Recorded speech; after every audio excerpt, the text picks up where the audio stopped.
ప్రియమైన ప్రజలారా,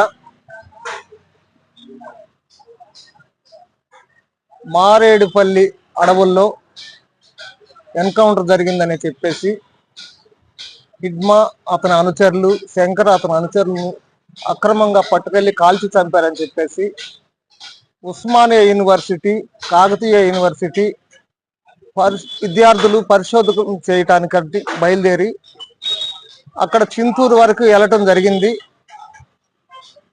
అసలు ఇది వాస్తవా ఎన్కౌంటర్ అవాస్తవం అని చెప్పేసి తెలుసుకోవడం కోసం వాళ్ళు పరిశోధనకి వెళ్ళారు.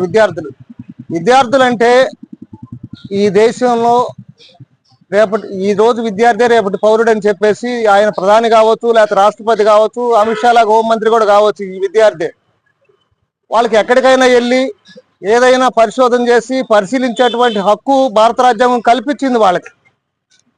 అలాంటి హక్కుల్ని హరిస్తున్నటువంటి ఫాసిస్టు శక్తులు పాలన ప్రజాస్వామ్యాన్ని కూనీ చేసి ఉన్మాదులు రాజ్యాన్ని పాలనకు వచ్చి విద్యార్థులు ఆవేదన చెందేటువంటి పరిస్థితుల్లో వాళ్ళని అరెస్ట్ చేసి కనీసం వాళ్ళని బయటికి పంపించడానికి కూడా ఇష్టపడినటువంటి ఫాసిస్టు పాలకులు పందాన్ని ఖండిస్తున్నాం. పౌర హక్కుల సంఘంగా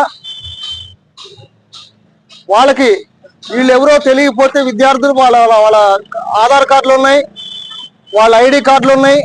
వాళ్ళ ఐడి కార్డు, ఆధార్ కార్డు ఆధారం చేసుకొని వాళ్ళ ఎనికిడికి పోలీసులు వెళ్ళి వాళ్ళు ఫ్యాక్ట్ ఫైండింగ్ చేసేంత వరకు కూడా వాళ్ళకి రక్షణ కల్పించాలని చెప్పేసి, వాళ్ళు నిజ నిర్ధారణ అయిపోయేంత వరకు కూడా పోలీస్ సెక్యూరిటీ వాళ్ళకి ఇవ్వాలని చెప్పేసి పౌర హక్కుల సంఘంగా వాళ్ళని డిమాండ్ చేస్తా ఉన్నాం.